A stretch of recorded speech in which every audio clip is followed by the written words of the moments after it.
Hello, welcome back to Mark's House and Garden UK. I'm at Wollerton Old Hall in Shropshire today. That's the old hall behind me. But I'm here to see the gardens, and it has to be one of my favourite gardens in the UK. I'm going to give you a guided tour, but I would urge you, if you get the opportunity, do come and visit Wollerton Old Hall Gardens. We're going to go to the right of the house and do a garden tour. Let's do it.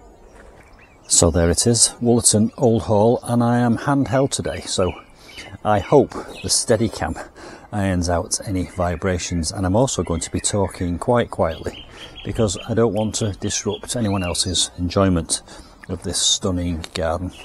I'm going to do it in one take, and I'm going to walk from garden room to garden room so that you get an overall picture of this garden. It is quite accessible. Most of the paths are flat, and with the exception of the wildlife garden at the very bottom of the garden, I would say it's easily accessible for most people.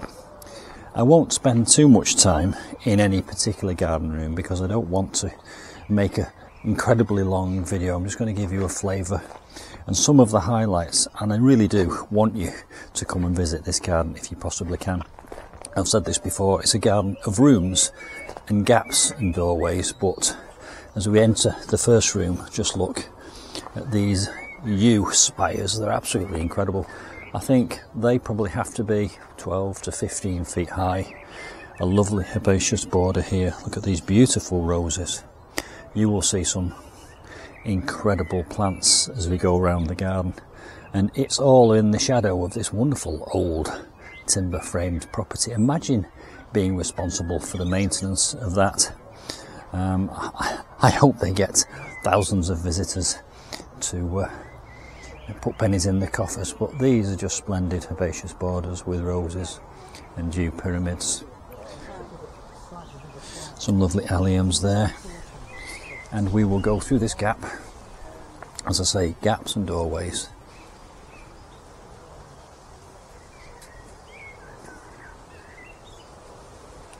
Sometimes you might see the camera go off into the air, and it's because I'm avoiding people getting people's faces on the video, because sometimes people are a bit sensitive about having their faces on video, and I understand that. So sometimes if the camera takes a divergence up into the air, look at these beautiful lupins, look at that colour, purple, deep purple. And that there with a couple of little sleepy bees on the top, wonderful. Strategically placed urn there and a watering can, and we shall continue. Absolutely amazing, aren't they? Wonderful. I think that's saucium, isn't it? I believe it might be, yes. Yeah, but the splash of the blue as well, just yes. Fabulous. Just got spoken to by a lady there. It was quite nice. I don't think people realise that I'm actually videoing because I'm doing it quite discreetly. This little timber cottage here, which has been built, it can be used for talks and evenings. So, and I know that Chris Beardshaw, who's apparently this is his favourite garden. A little bit of the history in here. This garden started off as a field. I think it was 1984 they started work here, and you can see the progress. It's absolutely stunning, and we shall move on. I don't want to labour the point. I want to give you an overview and a flavour. I don't want to be too enthusiastic either, because you might think I'm trying to sell it. I am trying to sell it, but do come and make your own mind up. You won't be disappointed. It's wonderful here. Look at that little summer house just positioned down there, and we'll go down there now and we'll look back and we'll get a view. But it's actually a relatively small garden divided into even smaller rooms, and each one has a different flavour and tone. Beautiful colours everywhere, wonderful seating areas as well. Now I'd quite like one of these in my garden. I'd like to be able to sit in here by my wildlife pond and look out. This garden for me has always been an inspiration. I came here on my 40th birthday and I've been coming ever since. I actually came on my 50th birthday as well. Look at this wonderful long vista of box hedges and box balls and walls and archways and climbing roses, and it's just perfect. So we shall go through here. I'll go back to that long walk in a moment and we'll see. I think that's miscanthus. Look at these incredible lilies, beautiful roses, an arbour, an old oak arbour. And look at this iris. Wow, just look at the colours on this iris here. Just incredible. Look at that. And look at the way the tubers have been left out to bake in the sun. Wonderful. You can get a map of this garden. It tells you what all these spaces represent. I might show you a map at the end of this video actually, and I'll certainly put a link to Wollerton Old Hall in the description box below this video. Going to go through that gap there. Now, you tell me whether these are limes or hornbeams. What do we think? Look at them, the way they're lined up on either side of this lawn. Wonderful. And this leads the eye back through another gap, and you're about to see a beautiful formal pond. And I've actually seen a newt in here earlier in the day. So just turn to the right and look at this wonderful garden feature here, water feature.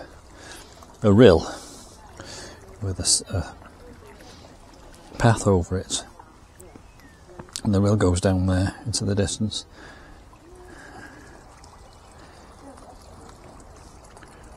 Wonderful. I love the sound of water in the garden.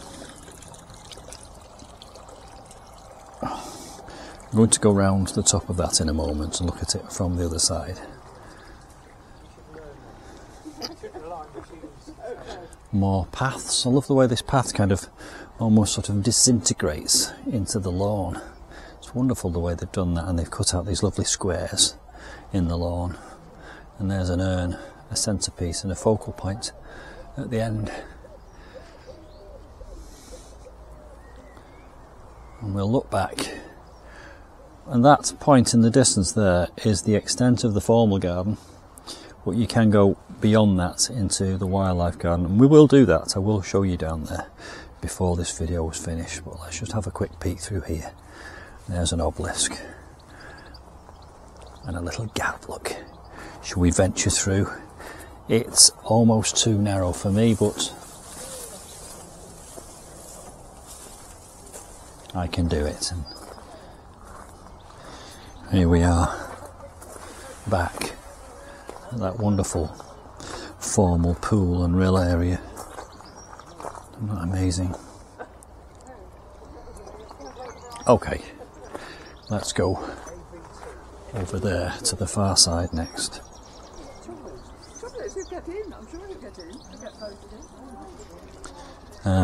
We're revisiting this little piece of garden here because I want to go past and through a small woodland area.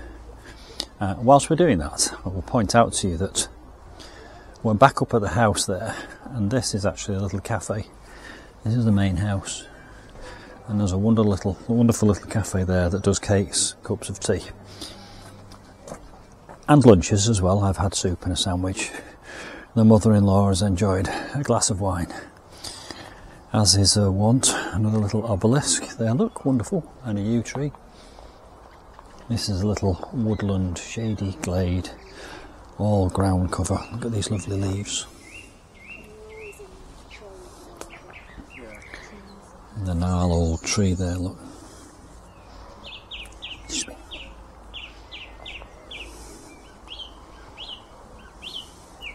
And look at how the white of that birch contrasts. Now, this has to be one of my favourite vistas in all the gardens I've ever visited. There's another arbour, and as we turn back you will know what I am talking about.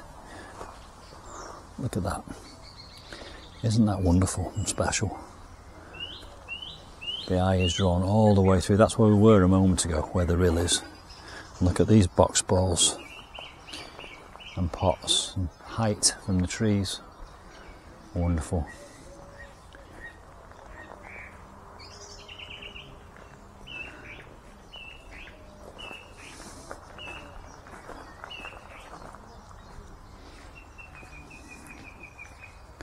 I just love it. I think it's a really special garden, this, as you've probably gathered, as I have enthused at length about it. There's another small garden room there, which has got these, they're probably those buxus that have the smaller leaves. I'm not entirely sure. Very well clipped and very well maintained. And a little bed of daisies. Are these oxeye daisies? I believe they are. Wonderful. And this, I think, is an ancient medlar tree. I think that's a medlar.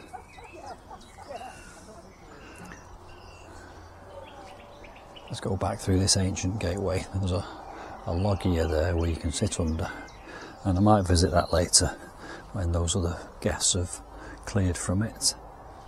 Now, once again,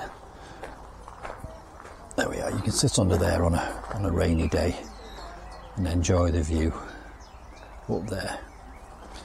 Look at this now, though. Look.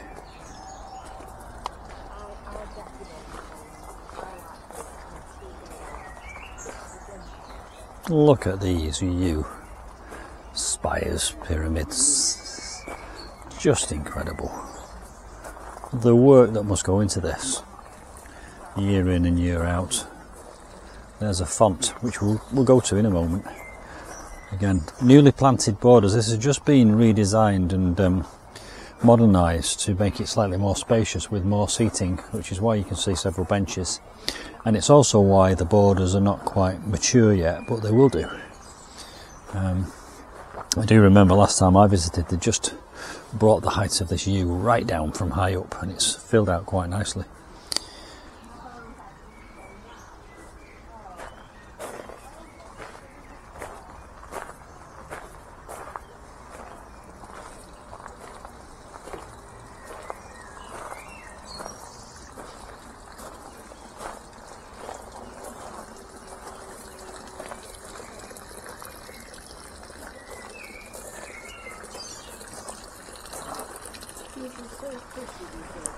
I just met with some other visitors then, so I've come back to where I started. We should go back to that font in a moment. I just don't like to stick my video into people's faces. So we're back at the other end of the long walk. I call it the long walk. It's not particularly long, and it's very flat and very straight, and it's perfect. And it's got archways that you can go through. Let's go down here. This is the wild end of the garden. This is probably the bit which is, if anything, the least accessible part. I've not been down here for 12 months, so I don't know what's going on down here at the moment, but it goes from, it gets progressively less and less tidy, but there are some beautiful specimen trees down here with interesting barks, and then right in the bottom there's a natural pond, and it does say there, beware uneven ground. Now if you came to Wollerton and didn't get to see this bit, it wouldn't be a great shame. There's enough to see at the top, but if you are able-bodied like me, it is worth coming down here. It's a true sort of wildlife garden with paths running through it. The air is full of the noise of birds. Something has been nibbling away at this trunk, I think, and they've lined the paths with these logs to give them some definition. It's interesting, there's a main road just there. You wouldn't know it apart from the occasional noise of a truck going past. I like the way they've felled a tree and just left the logs there to rot and become a sort of a deadwood environment. We're nearly at the end of this tour, so just stick with it, because There's a few more things to see, but it's a compact garden of many rooms, and it's wonderful and it's worth seeing. Now this was a pond. There's a rope here which prevents you going in there. I think there is some water down here somewhere. At the moment it seems to be slightly overgrown with these sort of buttercup type plants. Yes, I can see water through there. I can see the reflection of water through there. That's your wildlife pond. So let's quickly venture back up and through the garden, all the way back up to the main house, where we will finish our tour of Wollerton Old Hall. It's just the garden. The house is private.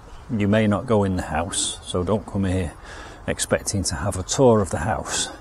It's a garden, and a garden well worth visiting.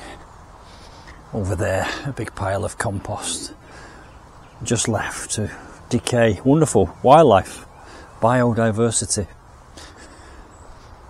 I wish, I've said this many times in my videos, I wish there was smelly vision, because I wish you could smell what I can smell. Here we go.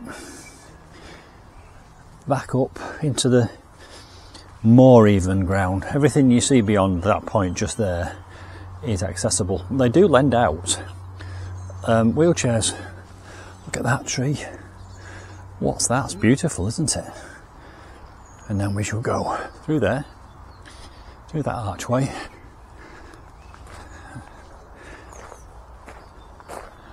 Quick glimpse to the right. That's the top of the wildlife area.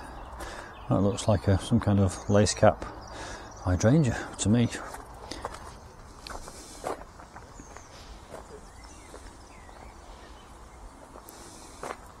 Lovely grass there, look lovely. And then back through here, and we're almost back where we started. You'll start to see things that look familiar that you've already seen. Yes, I did promise you a look at that beautiful urn near a wisteria, so that's probably a good way to go. Nice urn there, positioned in a border. Look at that there, stunning. And then we shall go dip through this little crack.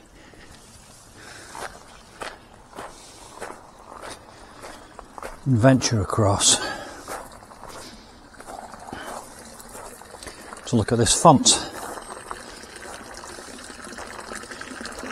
The lovely sound of water here. I don't know if my microphone will pick it up. And also a lovely white wisteria, which, although was gone over, is still giving off its beautiful scent. And look at the old railing here, look. I love the way they've dotted around little bits of architectural salvage, I think they call it. This board here is just a note explaining that this area has just been redeveloped and redesigned in conjunction with Leslie Jenkins and Pip Smith from Landscape Design. So, credit to them.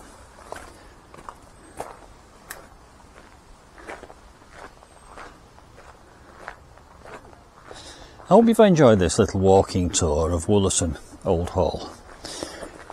And whilst I have given you a view of everything here, I would still encourage you, if you possibly can, to come and visit. These little independent gardens need our support, and this one certainly deserves our support. Quite close to Knowbridge, which is a wonderful garden centre that you can go and visit on the same trip. And I've done a video about Knowbridge, so I shall link to that at the end of this one as well. And very shortly we shall be emerging at the rear of the cafe, and then I shall wander through into the plant sale area, and I shall say goodbye to you. There's the cafe there. Some people have obviously been enjoying themselves. It's lunchtime, so they've just had a rush, so I'd imagine the staff will be running around clearing up like crazy now, getting ready for afternoon tea. But this is the final area of the garden, which comes behind one of the outbuildings to the main house and emerges into the plant sale area. I do apologise if I've rambled a little. Sometimes you're kind of trying to fill airspace with words, because I want to keep you engaged. And here is the plant sale area, and then of course just around this corner we have accessible toilets.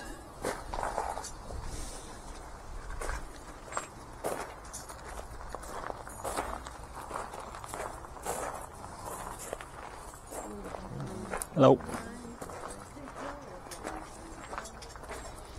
And we shall finish on a map of the plot. We started here, we went down there, all the way down to the bottom, and then ventured back through and around and back down again. Then we went down to the wildlife area, and then we came back up and through, round the back of the cafe, back to the entrance. I hope you've enjoyed that. I'll see you soon for some more Wollerton adventures. Bye for now.